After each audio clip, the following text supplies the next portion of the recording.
আসসালামু আলাইকুম, কেমন আছেন সবাই? আমি আক্কাস মণ্ডল, কুয়েত থেকে।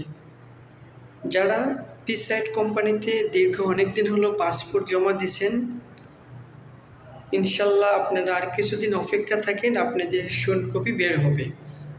অনেকেই মহিলারা জমা দিয়েছেন বা অনেক পুরুষ কর্মীও জমা দিয়েছেন। হ্যাঁ, অবশ্যই আপনাদের ভিসা হবে ইনশাল্লাহ।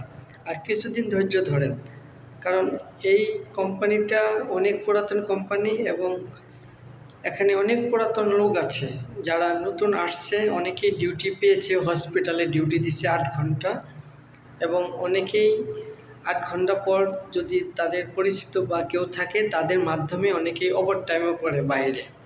কারণ কুয়েতে যে স্যালারি, এই স্যালারিতে কিন্তু হবে না, কারণ খানা নিজের, মোবাইল খরচ নিজের। 75 টাকা বেতন, বাংলাদেশে মাত্র 30,000 টাকা। এই জন্য বাইরে কাজ কাম করতে পারলে ইনশাল্লাহ আপনি বেশি টাকা ইনকাম করতে পারবেন। তবে নতুন অবস্থা, সহজে পার্ট টাইম পাবেন না। তবে যখন একটু পুরাতন হবেন, ভাষা জানবেন, অবশ্যই আপনারা এসব পার্ট টাইম করতে পারবেন। আর পার্ট টাইম ছাড়া কিন্তু ইনকাম করা যাবে না ভাই।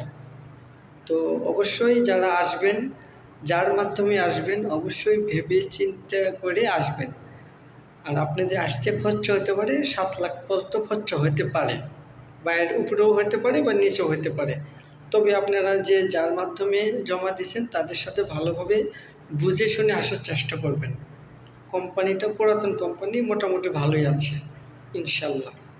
আরও অন্যদের অনেক কন্ট্যাক্ট আছে, বা যারা নতুন ভিসায় লোক নিয়ে আসবে তাদেরকে হয়তো ভালো কোনো জায়গাও দিতে পারে ইনশাল্লাহ। তো আজকে এ পর্যন্তই। সবাই ভালো থাকবেন, সুস্থ থাকবেন। আল্লাহ হাফেজ।